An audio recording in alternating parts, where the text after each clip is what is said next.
Hello everyone शांति पाठशाला को मु आपण मानंकु स्वागत जनाउछि। आजिकार एक नूतन वीडियो रे आमे आलोचना करिबा एक सुंदर रचना महापुरुषंक जीवनी पाठ। वीडियोटी को आरंभ करिबा पूर्वरु चैनल को सब्सक्राइब करनियंतु एवं पाखरे थिबा बेल आइकन टी को मध्य प्रेस करि दियंतु। चलंतु आरंभ करिबा। महापुरुष माने सेमानंकर ज्ञानालोकरे ए मनीष समाज को आलोक देखाई थांती। सेमाने ए जगतरु चाली जिबा परे मध्य जनमानसरे रही जांती। सेमानंकर जीवन मनीष समाज पई आदर्श होई रही जाए।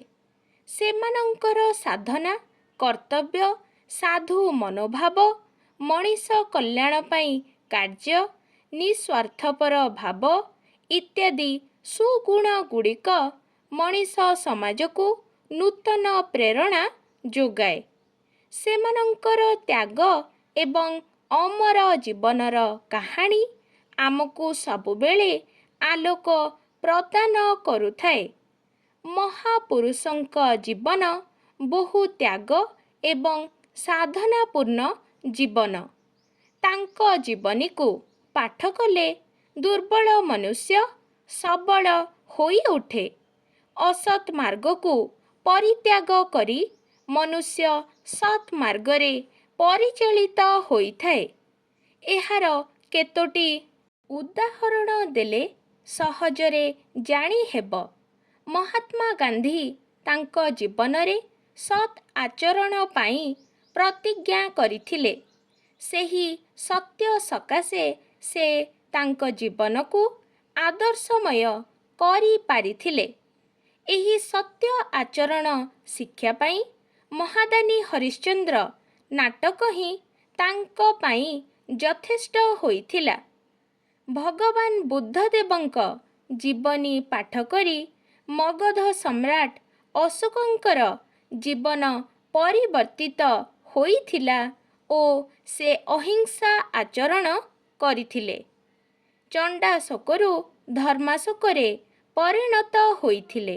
धर्मपद बाजी राउत बक्सी जगबंधु जयी राजगुरु गोपबंधुंक जीवन कहानी पाठ कले मनरे निश्चय अपूर्व चेतना ओ प्रेरणा जागृत होई उठे। त्याग ओ साधनापूर्ण जीवन कहानी पाठ करी प्रभावित होइथिले उन्नत मनीष समाज गठित होई पारिबो। बाल्यकाल ही जीवन गठनर प्रकृत समय। एही समयरु ही छात्र माने महापुरुषंक जीवनी पाठ करिबा विधेय। एहा फलरे दया क्षमा परोपकार देश ओ जाति पाई जीवन उत्सर्ग सकाशे सेमाने प्रेरणा लाभ करिबे। जीवनी पाठर प्रभावरे देशरु अन्याय अत्याचार लुंठन नरहत्या इत्यादि मध्य लोप पाई पारिबो। हृदय पवित्रता ओ सत्साहस सृष्टि पाई महापुरुषंकर जीवनी पाठर उपादेयता रहिछि। पृथ्वीर सबो भाषारे जीवनी रचित होइछि।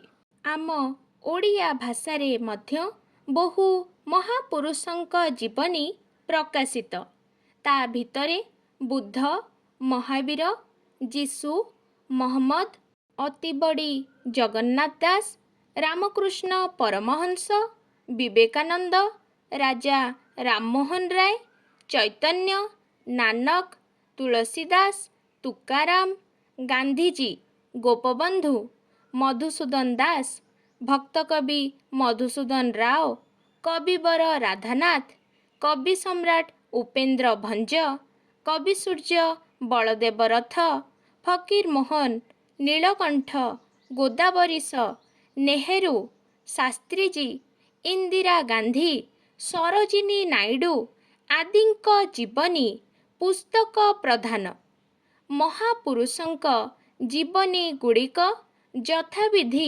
ସମ୍ମାନର ସହିତ ପାଠ କରିବା ଉଚିତ। ସେଥିରୁ ବିଷୟ ସବୁ ମନେ ରହିବା ପରି ଓ ତାକୁ କାର୍ଯ୍ୟରେ ଯଥାସମ୍ଭବ ଲଗାଇବା ପରି ପଢ଼ିବା ଉଚିତ।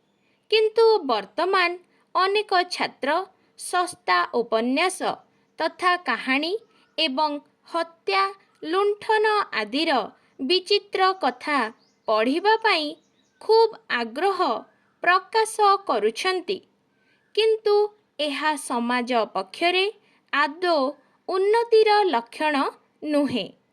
ମହାପୁରୁଷଙ୍କର ଜୀବନୀ ପାଠ ଫଳରେ ମନୁଷ୍ୟର ଚଲାପଥ ବଦଳି ଯାଇପାରେ।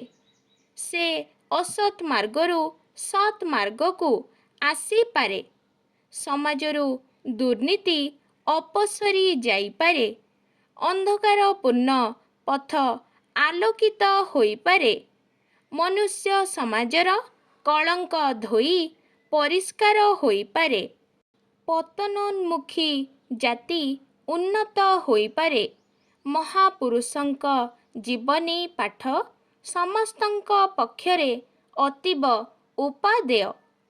ଆଜିକାର ଭିଡ଼ିଓଟି ଆପଣଙ୍କୁ କିପରି ଲାଗିଛି କମେଣ୍ଟ ମାଧ୍ୟମରେ ନିଶ୍ଚୟ ଜଣାଇବେ ଏବଂ ଲାଇକ୍ ସେୟାର ସବସ୍କ୍ରାଇବ୍ କରିବାକୁ ଜମାରୁ ଭୁଲିବେନି।